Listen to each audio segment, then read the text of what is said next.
الحمد لله رب العالمين والصلاة والسلام على سيد المرسلين أما بعد فأعوذ بالله من الشيطان الرجيم بسم الله الرحمن الرحيم الصلاة والسلام عليك يا رسول الله وعلى آلك وأصحابك يا حبيب الله الصلاة والسلام عليك يا نبي الله وعلى آلك وصحابك يا نور اللہ. بڑی ایمان افروز روایت ہے. سرکار مدینہ صلی اللہ علیہ وسلم کا فرمان عالی شان ہے کہ جب کوئی بندہ درود پاک پڑھتا ہے تو وہ درود پاک اس کے منہ سے فوراً نکل کر پھیلنے لگتا ہے اور دریاؤں پہاڑوں سے گزرنے لگتا ہے.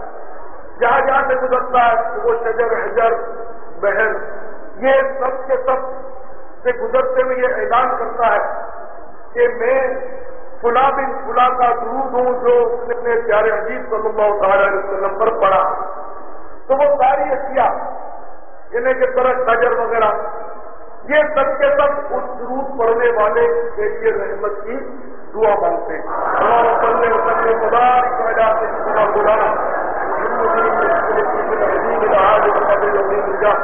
ایک ایمان خور حدیث میں نے پڑھی ترمذی شریف جلد دوسری میں حدیث ہے اور بہت ہی مستند حدیث. تو سرکار کا کرم ہے, سرکار کے صدقے میں اللہ تعالیٰ کی رحمت ہم گناہ گاروں پر چھماچم رکھ رہی. تو ایک حج نہیں بلکہ 100 حج کا ثواب کس کے لیے حدیث شریف ہے کہ جو صبح اور شام 100 بار سبحان اللہ کہہ لے وہ 100 حج کرنے والے کی مانند ہے. 100 حج یہ اللہ تعالیٰ کا کتنا کرم ہے. اس کے معنی یہ نہیں کہ اس حج پر نہ جائے. صاحب اس حج سے تو یہ حج آسان ہے کہ 100 حج کا ثواب مل گیا. 100 حج کون کرے کہ اتنا خرچہ کریں, اتنا سفر کریں اور پھر جناب والا ایک حج کا ثواب اور 100 بار سبحان اللہ صبح شام کہہ دیں تو 100 حج کا ثواب. تو یہ تو ہم ڈیلی 100 حج کا ثواب کما سکتے ہیں. کوئی یہ سوچ کر وہ حج ترک نہ کرے. دیکھیے یہ 100 حج کا ثواب اپنی جگہ پر ہے لیکن وہ حج بھی اپنی جگہ پر ہے. اس 100 حج کے ثواب میں مدینہ نہیں, مدینہ ہے نظر کا آتا ہے. اب آپ کو آتا ہو تو آتا ہو, ہمیں تو نظر نہیں آتا. تو اس حج میں جاؤ گے تو مدینہ نظر آئے گا جو عاشقوں کی جنت ہے. پھر یہ کہ اس حج کے سفید اور بہت سارے حج نصیب ہو جائیں گے. مثال کے طور پر حرم شریف میں کعبۃ اللہ معظمہ میں آپ گئے, حرم شریف میں مسجد حرام تو وہاں ایک نیکی کی لاکھ نیکی ہے. اب یہی سبحان اللہ جو یہاں پڑھ رہے ہیں 100 بار صبح شام اگر آپ نے حرم شریف میں 200 بار پڑھ لیے تو لاکھ گنا ثواب ہو جائے گا. تو حساب لگائیے ایک دن میں کتنے اچھا ثواب ہو گیا, کتنا ہو گیا. چلو جو بھی لگا 12 کروڑ کا حساب پہنچ رہا. تو ایک نیکی کی وہاں لاکھ نیکی تو 100 آدمی ہو گئے لاکھ 100 1 کروڑ ہو گیا. لاکھ 100 لاکھ کا 1 کروڑ ہوتا ہے.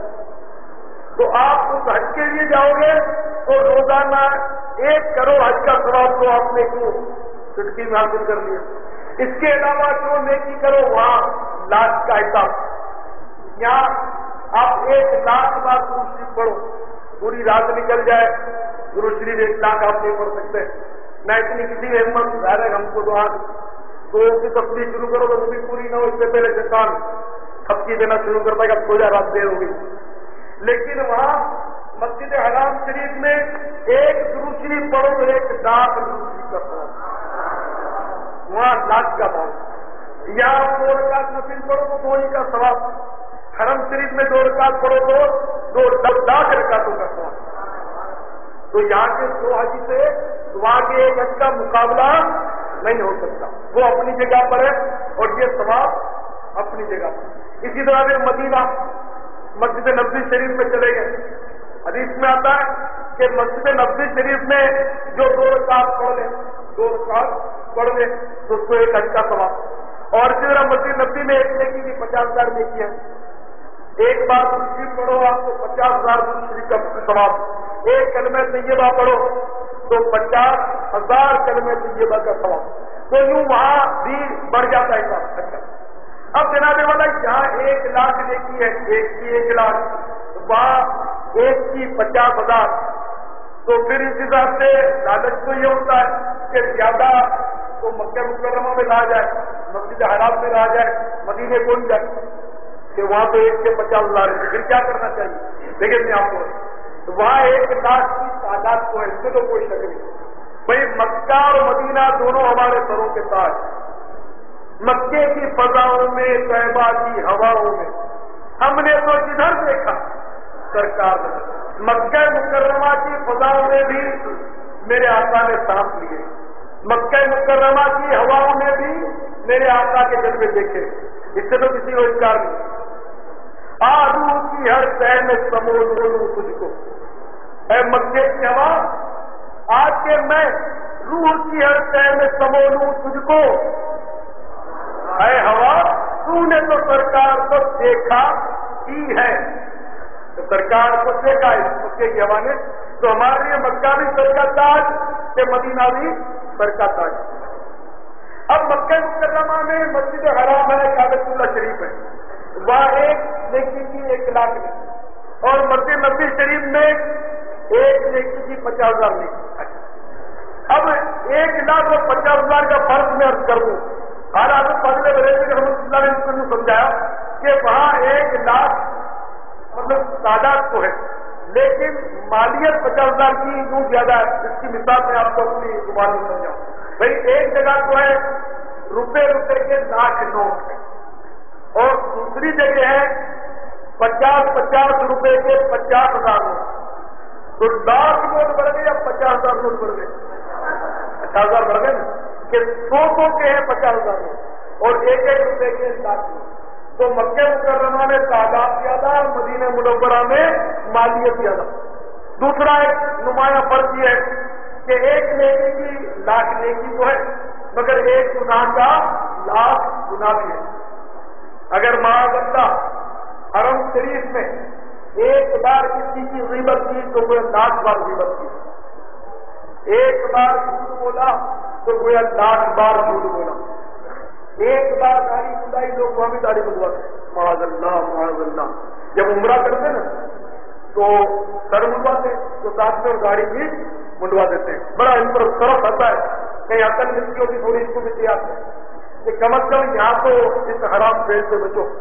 یہاں کیا ضرورت ہے تمہیں، یہاں معاشرے کا شرما تو وہاں تو تمہیں ملتا ہے، لیکن کیونکہ عقل نہیں ایسا ماحول ہو نہیں تو بیچارے اس طرح کرتے ہیں.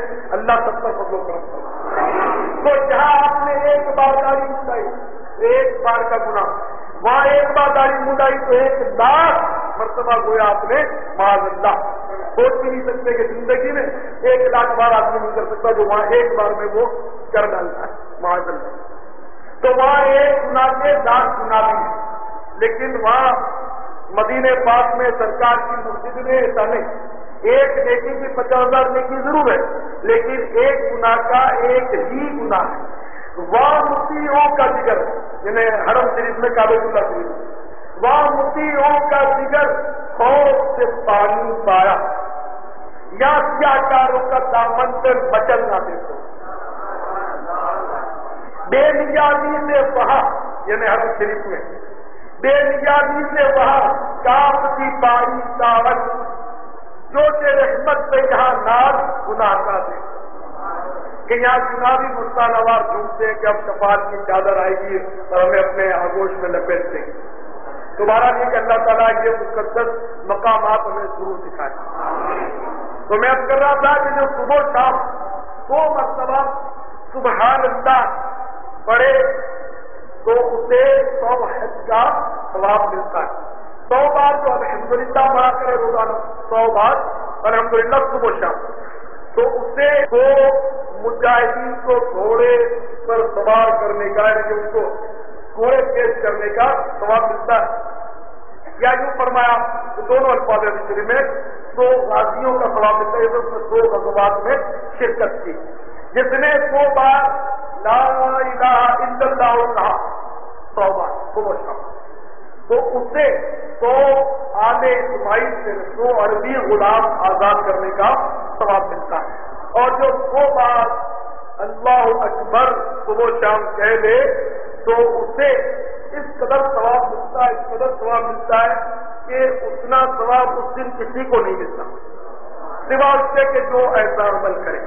یہ آپ سنتے رہتے ہیں کہ صاحب اتنے غلام آزاد کرنے کا ثواب، اتنے غلام آزاد کرنے کا ثواب، لیکن کبھی کبھی ذہن میں خیال ہوتا ہے کہ یہ کیا ہوتا ہے، کیونکہ آپ غلام کا دور تو نہیں ہے، غلام آزاد کرنا کیا ہوتا ہے ہمیں تو پتا نہیں، کیونکہ آج کل غلام کا دور نہیں، وہ جو جنگ ہو کافروں سے اور ان کو شکست ہو، پھر ان کا مال و اسباب یا ان کے جو بندے ہیں وہ ہاتھ آ جائیں، ان کے فرد عورت جو بھی ہاتھ آ جائیں، تو وہ مطلب ہے کہ غلام کہلاتے ہیں جس لشکر میں وہ آ گئے، تو اس کے مطلب احکام ہے۔ اب ایسی لڑائیاں نہیں، اب ایسے حالات نہیں، تو اب آج کل وہ مطلب وہ سے غلام نہیں ہوتے، کیوں تو ہر ایک غلام ایک دوسرے کا صاف غلام حاضر ہے، تو ہر ایک کہتا ہے، اگر کہ مطلب بات ایک بھی نہیں مانتا، کیونکہ وہ واقعی غلام نہیں ہوتا، یہ صرف مسکا ہوتا ہے، غلام بھائی غلام حاضر ہے، اچھا صاحب آپ ذرا اجتماع میں آ جائیے، صاحب غلام بڑا مصروف ہوتا ہے، غلامی ہماری تو پھر ہماری بات ایک نہ ماننی، تو یہ غلامی نہیں ہوتی، غلامی حقیقی ہو، جیسا دعویٰ ہو ویسی دلیل ہو، جیسے کہ ہم لوگ جھوم کر غلامی کا دعویٰ کرتے ہیں، غلام مصطفیٰ بن کر میں بک جاؤں مدینے میں، محمد نام پر سودا سرے بازار ہو جائے، لیکن عام طور پر جو یہ دعویٰ ہم لوگ کرتے ہیں وہ ہمارا دعویٰ سچا نہیں ہوتا، کیونکہ غلام بول دینا بڑا آسان ہے، لیکن غلامی کا اظہار اپنے عمل سے یہ ہم جیسوں کے لیے ممکن نہیں۔ آپ غلامی کا دعویٰ کرتے ہیں، سرکار کی غلامی سب کہیں گے ہاں، تو سرکار نے فرمایا داڑھی بڑھاؤ مجھ سے پس کرو، داڑھی مٹانا حرام، فرماتے ہیں داڑھی بڑھاؤ مجھ سے پس کرو، اور میرے دشمن جو آگ پینے والے ان کی مخالفت کرو، ان جیسے چہرے مت بناؤ، پھر آپ کی غلامی خطرے میں پڑ جاتی ہے، پھر کسی غلام کی ہمت نہیں ہوتی کہ وہ داڑھی رکھ لے۔ سرکار فرماتے ہیں کہ نمازیں پڑھو، جگہ جگہ فرمائے ہے نا نماز کی محبت کرو، لیکن نماز ہم سے ایک نہیں پڑھی جاتی، اور غلام ایسے کہ مدینے میں لکھنے جا رہے ہیں، تو ایسی بھی تو بات نہیں ہونی چاہیے، تو عمل سے اظہار ہو، اور ایسا پکا اظہار ہو، ایسا پکا اظہار ہو، اور پھر آرزو ہو، پھر یہی آرزو ہو جو سرخ رو ملے دو جہان کی آرزو، میں کہوں غلام ہوں آپ کا، وہ کہیں کہ ہم کو قبول ہے، پھر ظاہر ہے کہ غلامی کا مزہ، تو مزہ اس میں کہ ہم مطلب ایسے غلام ادا کرے واقعی بن جائے، البتہ ہم ہیں غلام، کوئی یہ نہیں کہتے کہ میں سرکار کا غلام نہیں، یہ معاذ اللہ ضرورت نہیں ہوگی، میں ایسے ہی کہہ رہا ہوں کہ عملی طور پر نہیں، ہمارا زبانی دعویٰ ہے، اللہ کرے کہ ہم عملی غلام بن جائیں۔ تو میرے اسلامی بھائیوں، میں کہہ رہا تھا کہ ہم سنتے رہتے ہیں کہ غلام آزاد کرنے کا اتنا ثواب، کبھی یہ سوچا ہے یا نہیں سوچا، آپ کو پتا، میں تو سوچتا رہتا تھا کہ یہ غلام آزاد کرنے کا ثواب کتنا ہوتا ہو، تو پھر میں نے تھوڑی اس کی تحقیق کی، کتابیں کھول کر دیکھا کہ وہ حدیث سے تلاش کی جائے کہ غلام آزاد کرنے کا آپ کو کتنا ثواب، تو الحمدللہ مطلب یہ حدیثیں مجھے ملی کہ غلام جتنا اعلیٰ نسل کا آزاد کرے گا اتنا ہی زیادہ ثواب، تو عربی نسل جو غلام ہے نا آل اسماعیل، وہ سب سے اعلیٰ نسل ہے، بس سرکار کے جو دیش کا ہو اس سے بڑھ کر تو کوئی ہو بھی نہیں سکتا، ہم سوچ بھی نہیں سکتے، تو آل اسماعیل سے جو غلام ہیں عربی النسل، وہ سب سے اعلیٰ اور بیش قیمت مانے جائیں گے غلام، تو 100 بار صبح شام جو لا الہ الا اللہ پڑھے تو اس کو 100 آل اسماعیل جیسے غلام آزاد کرنے کا ثواب عربی ہے نا۔ اچھا یہ تو پھر بھی سمجھ میں بات نہیں آئی کہ آخر مطلقاً غلام آزاد کرنے کا ثواب کتنا، تو پھر حدیث شریف ملی مجھے کہ غلام کے جس عضو کو، یہ آپ لوگ نوٹ کر لیں، مبلغین خاص کر کے نوٹ کر لیں، لیکن غلام کے جس حصے جسم کو آزاد کریں گے اتنا اپنا حصہ جہنم سے آزاد ہو جائے گا، تو پورا غلام آزاد کیا تو پورے جہنم سے آزاد ہو گئے۔ تو میرے پیارے اسلامی بھائیوں نے 100 بار لا الہ الا اللہ پڑھے، اسے 100 عربی النفس غلام آزاد کرنے کا ثواب ملتا ہے صبح شام، تو بڑی آسانی ہے الحمدللہ، یہ غلام آزاد کرنے میں ہم کو بڑی آسانی۔ مثلا ہم کھانا کھاتے ہیں برتن میں، پلیٹ میں، پیالے میں، وہ کھانا کھانے کے بعد ہم برتن کو چاہتے ہیں دھو کر پی لیں، برتن کو تو دھو کر پی لیں۔ امام غزالی رحمۃ اللہ علیہ نقل کرتے ہیں کہ ایک غلام آزاد کرنے کا ثواب جو برتن دھو کر کھانے کے بعد پی لے، لیکن کرے کون؟ ہم کو تو شرم آتی ہے، ہم لوگوں کو سنتوں پر عمل کرنے میں بڑی شرم آتی ہے، گناہ کرتے بالکل شرم نہیں آتی۔ مثلا داڑھی رکھتے ہوئے شرم آتی ہے، داڑھی مونڈتے ہوئے شرم نہیں آتی۔ بھائی داڑھی رکھنے سے کس سے شرم آتی ہے؟ عوام سے، ماں باپ سے، معاشرے سے، اسٹیٹ سے، آفیسر سے، مینیجر سے، ان سے شرم آتی ہے، مذاق اڑاتے۔ حالانکہ داڑھی منڈاتے ہوئے شرم آنی چاہیے کہ پیارے مصطفیٰ صلی اللہ تعالیٰ علیہ وسلم کو کیا منہ دکھائیں گے، تو ہم کو مطلب ہم لوگ الٹے یہ گناہ کرتے ہوئے حالانکہ شرم آنا چاہیے، لیکن ہم بدنصیب جو ہے وہ نیکیاں کرتے ہوئے شرماتے اور گناہ کرتے ہوئے بھولتے، کوئی شرماتا نہیں، گناہ کرتے ہوئے ہنستے۔ حالانکہ حدیث شریف میں کہ جو ہنس ہنس کر گناہ کرے گا وہ روتا ہوا جہنم کو جائے گا۔ تو اصل شرم میں اسلامی بھائیوں اس ذلیل معاشرے میں نہیں ہونی چاہیے۔ اصل شرم اللہ رسول سے ہو، عز و جل صلی اللہ تعالیٰ علیہ وسلم، اور قیامت میں کھڑے ہونے سے اصل شرم، قیامت میں کھڑا ہونا یہ بہت بڑی بات ہے۔ وہاں کی شرم سے اللہ تعالیٰ ہر مومن مسلمان کو پناہ بخشے اور سب کے صدقے میں مجھ گناہ گار کو بھی، کہ ہمارے بے شمار گناہ ایسے ہوتے جو عوام میں ظاہر نہیں ہوتے لیکن باطنی طور سے وہ گناہ ہوتے ہیں، کہیں ایسا نہ ہو کہ قیامت میں ان کا پردہ اٹھا دیا جائے، کرے اس کو ہم نیک سمجھتے تھے، اس کو ہم ایسا سمجھتے تھے پہنچا ہوا یہ تو ایسا مطلب یہ اس کے کارنامے کی قیامت میں ہمارا پردہ چاک نہ ہو جائے، اللہ تعالیٰ قیامت میں ہم سب کا پردہ رکھے۔ شیخ سعدی رحمۃ اللہ تعالیٰ علیہ ایک بار کعبۃ اللہ شریف کا طواف کر رہے تھے، ایک شخص پر نظر پڑی، وہ کعبۃ اللہ شریف کے غلاف سے لپٹ کر رو کر دعا مانگ رہا تھا کہ یا اللہ اگر میرے اعمال تیری بارگاہ کے لائق نہیں تو کل قیامت میں مجھے اندھا اٹھا۔ شیخ سعدی کو بڑا تعجب ہوا کہ یہ عجیب شخص ہے، یہ عجیب و غریب دعا مانگ رہا ہے۔ آپ نے اس کو جھنجھوڑا، کہا بھائی تو عجیب دعا مانگ رہا ہے، ہم لوگ قیامت کی عافیت مانگتے ہیں، تو کہتا ہے یا اللہ قیامت میں اندھا اٹھا۔ آخر یہ کیا فلسفہ ہے؟ اس شخص نے روتے ہوئے بتایا کہ بھائی بات یہ ہے کہ اس دعا میں جو مانگ رہا ہے اس کا مفہوم یہ ہے کہ یا اللہ اگر تیرے دربار کے شاعر شان میرے اعمال نہیں تو قیامت میں مجھے اس لیے اندھا اٹھانا تاکہ میں تیرے نیک بندوں کے آگے شرمندہ نہ ہوں۔ شیخ سعدی یہ خدا کو سن کر بڑے متاثر ہوئے، کوئی بڑا پہنچا ہوا شخص ہے اور بڑا دور سے آپ نے ان کو پوچھا من انسان تو کون ہے؟ تو اس نے کہا انا شیخ عبد القادر الجیلانی۔ تو میرے اسلامی بھائیوں ہمارے لیے اس واقعے میں درس عبرت ہے کہ پیران پیر دستگیر روشن ضمیر قطب ربانی محمود سبحانی پیر لاسانی غوث الصمدانی شہباز لامکانی حضرت شیخ عبد القادر الجیلانی قدس سرہ الربانی کے خوف کا اور قیامت کی شرم کا یہ عالم ہے۔ اس قدر قیامت کی شرم سے ڈرتے، حالانکہ آپ کی ریاستیں، آپ کی نیکیاں اور عبادتیں اس قدر ہیں کہ کتابوں میں نے پڑھا ہے کہ آپ فرماتے ہیں کہ میں نے جو ریاستیں اور مجاہدات کیے اگر کسی پہاڑ پر بھی رکھ دیے جائیں تو وہ پہاڑ بھی متحمل نہ ہو، اس ریاست کو وہ بھی برداشت نہ کر سکے، وہ بھی پھٹ۔ اس قدر آپ نے اس قدر میں جنگلوں میں صحراؤں میں 40 دن تک 80 دن تک آپ بھوکے احتیاط سے عبادت کریں، اور ہم کو اگر ناشتہ تو گٹکے کر کے دوپہر کا کھانا نہ ملے تو پیٹ میں من پڑ جاتا، موڈ آف ہو جاتا۔ دن میں 3 ٹائم تو کم از کم چاہیے، 4 ٹائم چل جائے گا، اوور ٹائم اس پہ چل جائے گا، 3 کے 2 نہیں ہو سکتے، کم از کم نہیں ہو سکتے ہمارا یہاں، اور وہ اس بات کا یاد۔ پھر بھی وہ اس قدر اللہ سے ڈرے اور شرمائے قیامت سے، اور ہم اتنے ڈھیٹ اور بے شرم میں جا رہے ہیں کہ گناہوں پر شرم کا کبھی سوچا بھی نہیں کہ ہمیں شرمندہ بھی ہونا چاہیے، گناہوں پر ڈرنا بھی ہے۔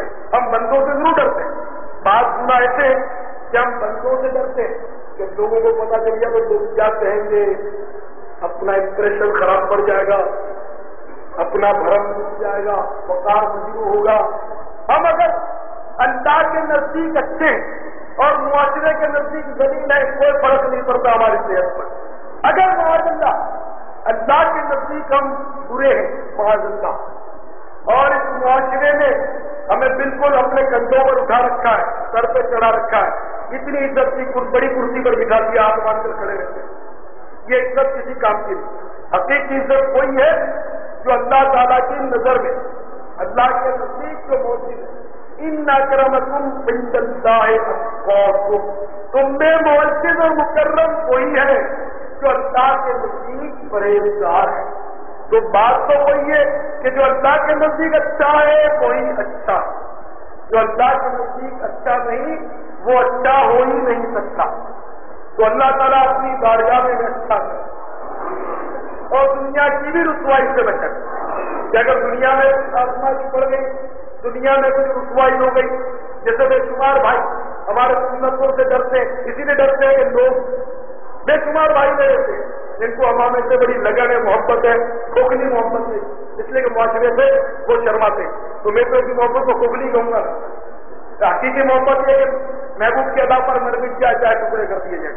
لیکن امامے سے محبت کرتے ہیں بیچارے، تو وہ کندھے میں رکھا لیتے ہیں، پڑیا باندھ کر وہ بغل میں چھپا لیتے ہیں، بعض لوگ رومال میں چھپا لیتے ہیں، کبھی تھیلی میں رکھ لیتے ہیں، نماز کے ٹائم پر مانگتے ہیں، تو وہ شرماتے ہیں بیچارے.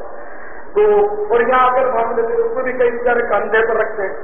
حالانکہ امامہ مبارکہ سرکار کی بہت ہی پیاری سنت، اور ہم لوگوں نے یہ سنت چھوڑ دی. امامے سے محبت دور ہے لیکن ہم معاشرے سے شرماتے ہیں. میرے بھائیوں، معاشرے سے نہ شرماؤ. اگر واقعی دل میں محبت ہے تو اس کا اظہار سر سے بھی ہونے لگ جانا چاہیے. باندھا کرو سر پر امامہ. یہ مومنوں کا تاج، مومنوں کا تاج ہے.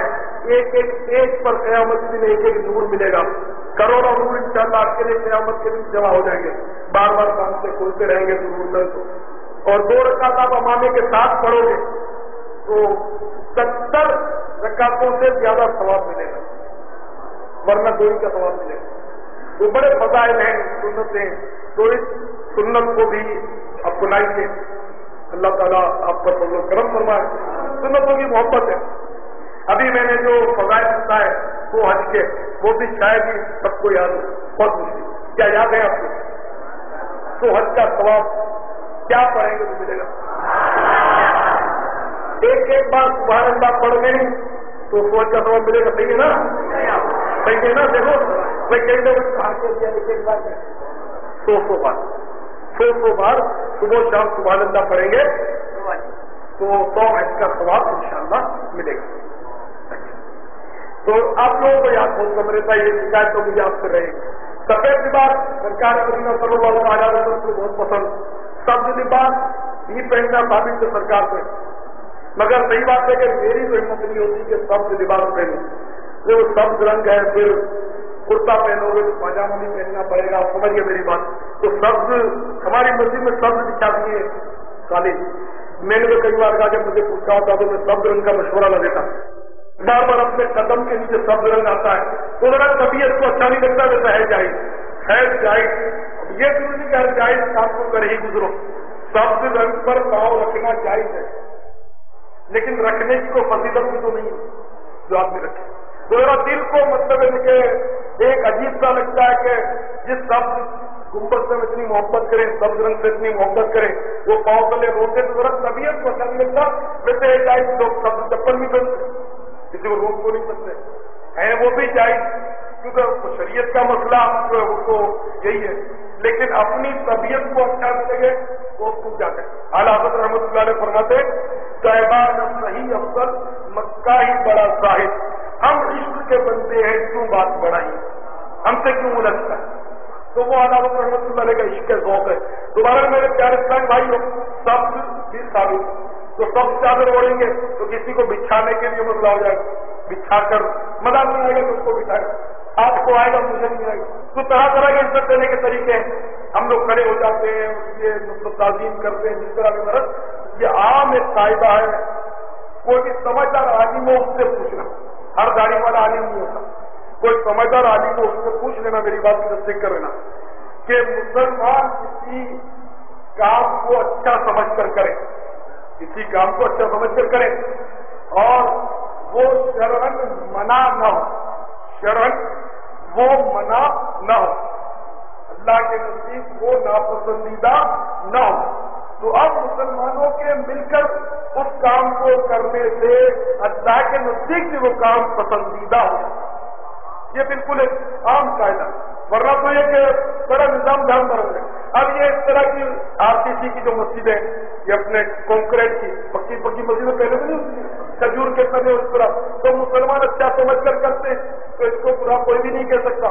تو اب یہ مسجد بناؤ گے وہ ثواب تو ملے گا آپ کو، یہ گناہ ہوگا، آپ سے مطالبہ تو نہیں ہوگا کہ کھجور کے درخت کاٹ کے لاؤ، اس کے ستون گاڑو اور چٹائی کی یا گارے کی مٹی ملا کر چھت بناؤ اور گارے کا فرش رکھو۔ پہلے اتنا گارا ہوتا تھا فرش پر مسجد نبوی شریف کے مٹی کے، بارش جب آتا تھا تو صحابہ کرام اپنی چادروں میں اور جھولیوں میں ریتی ڈالتے، ہم لوگ ریتی بولتے ہیں مٹی کو، کنکری والی جو مٹی ہوتی ہے نا، تو صحابہ کرام وہ کنکریاں بھر کے لاتے تھے اور وہ بچھا کر پھر اس مٹی میں ڈال دیتے تھے مسجد نبوی شریف کے فرش پر اور اس پر سجدہ کرتے تھے۔ تو بناوٹی مسجد تو پھر مانو کہ آپ سنت کے واقعی پابند، تو جب یہ ساری نہیں ہو سکتی تو منع نہیں ہے، اب پکے فرش ہیں، تو بہترین قالین بچھے ہوئے آپ جا کر دیکھ لیں، تو اب جب یہ سب منع نہیں ہے تو طرح طرح کے عزت دینے کے طریقے ہیں، ہم لوگ کھڑے ہو جاتے ہیں، اس کے مطلب تعظیم کرتے ہیں جس طرح کی طرح، تو یہ سب منع نہیں ہے۔ تمہارا تو سید عالم صلی اللہ تعالیٰ علیہ وسلم کہ جب کوئی معجز شخص آتا تھا تو سرکار اس طرح اس کی مطلب عزت افزائی فرماتے کہ اپنی جو چادر مبارک تھی وہ اتار کے اس کے لیے بچھا دیتے، اس معجز شخص کو اپنی مبارک چادر پر سرکار دکھاتے۔ اب خیر ہم تو معجز ہیں نہیں، ہم تو عاجز غلام ہیں، سرکار ہمارے لیے چادر بے شک نہ بچھائے، لیکن سرکار ہمیں چادر میں چھپا ہی نہیں تو رہے، یہی مطلب بڑی سعادت ہوگی کہ اگر سرکار قیامت کے روز ہمیں اپنی چادر میں ڈھانپ لے، قیامت میں بہت دیر اتنا انتظار کون، قبر ہی میں سرکار چادر میں چھپا لے، اس کو بھی بہت دیر اگر ابھی بھی اگر چادر بچھا لیں ہمارے سروں پر، اور ہے بھی سرکار کی چادر کا سایہ ہمیں نظر نہ آئے تو کیا ہے، یہ سرکار کا کرم ہے جو ہم یہ دن گزارے جا رہے ہیں۔ اچھا ہاں رنگ کی بات ہو رہی، سبز بھی ثابت لباس کا، سفید بھی ثابت، سرخ دھاری دار بھی ثابت، ہاں سرخ لباس مرد نہیں پہن سکتا۔ آج کل ہمارے بہت سارے دوست جو ہیں وہ سرخ پہنے پھرتے ہیں، سرخ اس کو منع ہے۔ ایک بار ایک سرخ جوڑا پہن کر سرکار کی خدمت میں حاضر ہوا، اس نے سلام کیا، سرکار نے اس کے سلام کا جواب نہیں کیا، ناراضگی کا اظہار کرنا ہے۔ تو لال جو ہے سرخ لباس مرد کو نہیں پہننا چاہیے، سفید ہم پہنیں گے۔ تمہارا میرا مشورہ یہ کہ اگر آپ مناسب سمجھیں تو اس طرح کی چادر چاہیں تو ہے، ورنہ مطلب جیسی آپ کی مرضی۔ اب دیکھو نا یہ ہمارے بے شمار بھائی بیٹھے اور چند بھائیوں کے سر پہ امام نظر آتا ہے، کیوں یہ تو یقیناً آئندہ جو میرا سب چادریں ہو کر وہ نہیں آئیں گے، یہ تو مجھے یقین۔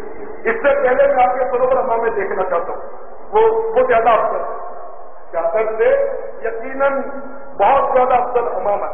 کم از کم عمل نہ کریں، کم از کم عمل نہ کریں تو محبت تو کریں، یہ بھی بہت بڑی بات ہے کہ ان لوگوں سے تو الگ ہو جائے کہ جو معاذ اللہ سنتوں سے نفرت کرتے ہیں، دور بھاگتے ہیں، نعوذ باللہ من ذالک، وہ تو بہت بڑی بات ہے۔ تو اللہ تعالیٰ آپ پر اپنا فضل و کرم فرمائے۔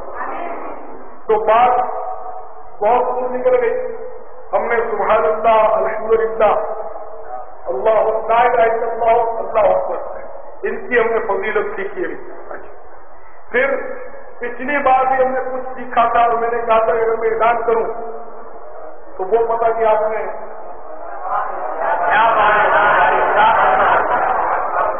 بات ہے کہ 10%، 5-7% پیارے اسلامی بھائیوں کو یاد ہے، باقی اکثریت کو یاد نہیں ہے۔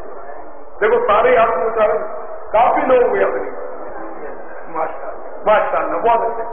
یہ اس لیے آپ کو اس طرح میں مطلب ذرا تلطف پیدا کرتا ہوں کہ آپ کو یاد رہ جائے، کہ کہیں ہاتھ اٹھانا پڑ جائے تو پھر یہ کہ ہم کیا جواب دیں گے، تو جواب بھی نہیں دینا، آپ کی محبت سے آپ ناراض بھی نہیں ہونا کہ سارے تو آپ اٹھوا کر شرمندہ کرتا ہے، یہ مطلب موقع کی مناسبت سے بات ہوتی ہے، اس بات نہیں۔ تمہارا یہ کہ بہت آسان ورد تھا، بہت ہی آسان، ہر نماز کے بعد کتنی بار؟ 5 بار، نماز کے بعد 7 بار 5 اور 2 7 یہ کہنا چاہتے ہیں یعنی 60 نہیں 5 اور 7 یعنی صرف 7 یہ 7 تو 7 بار جو پڑھ لیں اس کی فضیلت کیا ہے؟ 11 بار پڑھ لیں اس کا بھی میں مطلب جواب دیتا ہوں. مجھے کوئی ملنے کو یاد ہے فضیلت نہ کسی کو یاد جو ہر نماز کے بعد اسے 7 بار پڑھ لے تو اسے عذاب قبر سے انشاءاللہ حفاظت ہوگی اس کی اور اس کی لاش زمین اس کا جسم جو ہے مرنے کے بعد انشاءاللہ سلامت رہے گا. اچھا میں آپ کو ایک مثال دیتا ہوں.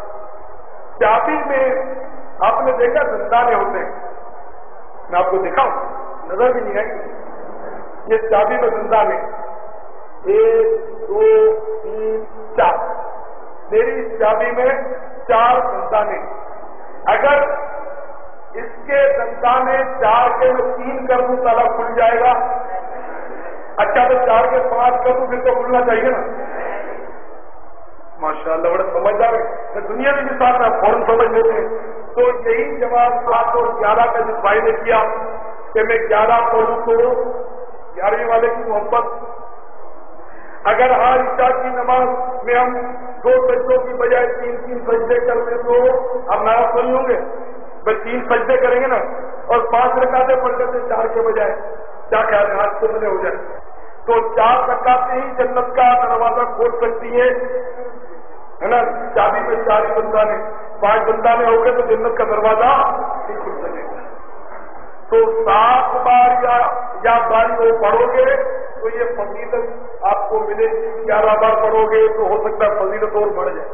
بہرحال یہ کہ وظائف میں اوقات میں یہ سادہ میں نے آپ کو اسی طرح تلطف میں سے سمجھا کہ آپ کی عقل میں آ جائے. ورنہ لوگ یہ بولتے ہیں کہ صاحب گننے کیا کبھی کبھی سر ہو جاتے ہیں کیا یہ گننے کا چکر ہے اور گن کر پڑھتے ہو تصویر گھماتے ہو. گننے کو اپنے بے حساب پڑھو. تو میں ان کو بھی یہی سمجھاتا ہوں کہ 5 رکعت پڑھ لیا کرو 6 پڑھ ڈالو کبھی 4-5 سجدے پہلے ساتھ ہی جانے دو تو میں نہیں اس کو گننا چاہیے. اور 3 بار سبحان ربی الاعلی کہو 4 بار کہو تو 4 بار تو اچھا ہے نا مگر سنت کے خلاف کہنا ہے اگر زیادہ تو 5 بار کہو 6 بار مت کہو 5 ہی بار کہو. اگر زیادہ کہنا ٹھیک ہے 7 بار کہو تو سنت ہے. تو یہ گنتی جو تصویر ہے نا ان کی گنتی ہوتی ہے. اس میں یہ تعداد ضروری ہوتی ہے کہ اگر ایک بار کم پڑھ لیا جب بھی وہ فضیلت نہیں ملے گی. ایک بار زیادہ پڑھ لیا جب بھی وہ فضیلت نہیں ملے گی کہ وہی 40 کی مثال 33 بار سبحان اللہ 33 بار الحمدللہ 34 بار اللہ اکبر. سرکار نے کیوں فرمایا؟ سرکار سے آپ زیادہ جانتے ہیں کہ 33 کی تو کیسے لگائی کن کے کیا پڑھتے ہو آپ پڑھے جا تو بس پڑھے جا نہیں بلکہ لکھنے کی بھی اہمیت ہے. تو اسی طرح 7 بار یا باریوں ہر نماز کے بعد پڑھا کریں. زیادہ اگر پڑھنے کی خواہش ہے آپ کی یا باری ہو تو پھر 200-400 بار بعد میں پڑھ لیا کریں. لیکن پہلے نماز کے بعد 7 بار صرف پڑھا کریں. کم زیادہ نہ کیا کریں. بھول کر اگر کم زیادہ ہو جائے تو اس کی کوئی بات نہیں اس میں کوئی حرج نہیں. اور خدا سے یہ بھی بات ہے کہ اگر یہ شبہ ہوا کہ 6 بار پڑھے یا 7 بار پڑھے اب کیا کرنا چاہیے؟ 6 بار پڑھے یا 7 بار یا تو پورے ہو گئے یا ایک کم ہے تو اب ایک اور پڑھ لینا چاہیے کہ زیادتی کی طرف مطلب جمع کرنا چاہیے. وظائف بھی ہے 509 کا وقت ہے کہ ایک بادشاہ بہت بڑا بادشاہ اس کو اس کے نجومیوں نے بتایا کہ فلاں سال فلاں ماہ فلاں تاریخ اتنے بجے ایک چوک تجھے ڈنک مارے گا اور تو اس سے مر جائے گا. بادشاہ بڑا حیران پریشان وہ دن آ گیا وہ مہینہ وہ سال وہ دن آ گیا تو اس نے جناب اپنے سارے کپڑے اتار دیے اس وقت کے آنے سے پہلے جو وقت نجومیوں نے بتایا کہ مجھے بچھو ڈنک مارے گا. اور اس نے لنگوڑ باندھی وہ بھی خوب گوشت کھا کے صاف کر کے جھٹک کے ایک لنگوڑ باندھی ایک کپڑے کپڑوں میں تو بچھو کا بھی امکان ختم. پھر ایک گھوڑا اس نے منگوایا خوب اس گھوڑے کو نہلایا دلایا دوائیں چھڑکی ہوں گی پتہ نہیں کیا کیا اس میں جتن کیے. اس گھوڑے کو اپنے زوم میں بالکل صاف کر لیا اس نے اب اس گھوڑے پر بڑے احتیاط سے وہ سوار ہوا، نہ پاؤں میں جوتا نہ کچھ، کہیں بھی بچھوا لنگوٹ کے ساتھ وہ سوار ہوا، اور وہ دریا میں کود گیا۔ تھوڑا تھوڑا پانی ہوتا ہے، اس پانی میں وہ مطلب کود گیا گھوڑے سے۔ کیا بچھو کہاں جائے گا؟ بچھو تو خشکی کا جانور ہے، میرا گھوڑا بھی صاف ہے، میرا بدن بھی صاف، کپڑے میں کوئی بچھو نہیں، اب دیکھتا ہوں بچھو کیسے آتا ہے، مجھے ڈنک مارتا ہے۔ جناب والا وہ مقررہ وقت آیا تو گھوڑے کو ایک مزے کی گرما گرم آئی چھینک، وہ جیسے ہی گھوڑا چھینکا اس کی چینک سے بچھو نکلا اور بادشاہ کے جسم پر بڑا ڈنک مارا، بادشاہ لڑک گیا۔ تو جب موت کا وقت آ جائے گا دنیا کی کوئی طاقت بچا نہیں سکے گی، کوئی پناہ گاہ ایسی نہیں جو ہمیں موت سے بچا لے۔ ہوتی تو سب سے پہلے شاید میرا چھپ جاتا، مگر کوئی ایسی پناہ گاہ نظر نہیں جاتی، ہے بھی نہیں جو ہمیں اپنی موت سے بچا لے۔ کل نفس ذائقۃ الموت، ہر جاندار نے موت کا مزہ چکھنا ہے۔ تفسیر روح البیان میں عبد الملک بن مروان کے دور حکومت میں شام میں طاعون کی وبا پھیل گئی، لوگ دھڑا دھڑ مرنے لگے۔ عبد الملک بن مروان گھبرا گیا کہ اب ادھر سے فرار ہو، تو اس نے اپنے خاص وفادار غلام ساتھ لیے، کچھ وفادار فوج کا دستہ لیا اور اس کے ساتھ ہو کر وہ گھوڑے میں سوار ہو کر چل پڑا۔ اس قدر وہ سہما ہوا تھا طاعون سے کہ وہ نیچے نہیں اتر ہوتا گھوڑے سے، کہیں مجھے جراثیم لگ جائیں گے طاعون کے، وہ گھوڑے ہی پر سو جاتا تھا۔ ایک بار رات کو چلتے ہوتے سفر کے دوران اسے نیند نہیں آ رہی تھی، تو اپنے غلام سے کہا کہ اگر آپ نیند نہیں آ رہی کوئی سی دل بہلانے والی بات بتا۔ تو غلام نے اس کو بتایا، غلام جانا تھا، اس نے اس کو قصہ سنایا کہ ایک شیر اور لومڑی کی دوستی تھی، اور لومڑی پر کوئی حملہ نہیں کر سکتا تھا، شیر سے ڈرتے ہوئے سب شیر اس کو بچا لیتا تھا۔ ایک بار ایک عقاب لومڑی پر جھپٹنے لگا تو لومڑی ایک بار میں بچ گئی اور اٹھ کر وہ فوراً چھلانگ لگا کے شیر کی پیٹھ پر بیٹھ گئی۔ عقاب نے دوسری جھپٹ ماری اور لومڑی کو لے اڑا۔ اب لومڑی چلانے لگی، اپنے شیر کو مدد کے لیے پکارنے لگی، تو شیر نے کہا کہ زمین پر جو جانور ہیں، زمین پر جو جانوروں کے ذریعے آفتیں آ سکتی ہیں اس سے تو میں بچا سکتا ہوں، لیکن آسمان سے جو آفت نازل ہو تو انہیں کیسے بچاؤں؟ کہ عقاب کو آسمان سے نازل ہوا تجھے لے اڑا، میں عقاب کے پیچھے دوڑ نہیں سکتا، اڑنے کی طاقت نہیں ہوئی۔ بادشاہ کی عقل میں بات آ گئی۔ عبد الملک بن مروان خلیفہ، ویسے عام طور پہ یہ بادشاہ لوگ مکھ مافی ہوتے ہیں، جن کے پاس کرسی آتی ہے نا، کرسی والے مکھ مافی ہو جاتے ہیں، اکثر وہ تو بھول جاتے ہیں، ان میں اتنی عقل وقل رہتی نہیں، عام دیکھا ہی نہیں جاتا، تو وہ بھی مطلب ایسے اس کی عقل گھر مار گئی، تعاون میں بھاگا تھا جان بچا کر۔ تو جب یہ قصہ سنا تو پھر اس کی کھوپڑی میں آ گئی بات کہ یار بات تو صحیح ہے کہ میں سنا بھاگ تو رہا موت سے ڈر کر، لیکن یہ ایسا نہ ہو کہ موت کے منہ میں بھاگا جا رہا۔ اللہ تعالیٰ ہم سب کو پیارے حبیب صلی اللہ تعالیٰ علیہ وسلم کی سنت پر عمل کرنے کی توفیق عطا فرمائے۔ صلو علی الحبیب صلی اللہ تعالی علی محمد۔ مجھے اپنی اور ساری دنیا کے لوگوں کی اصلاح کی کوشش کرنی ہے۔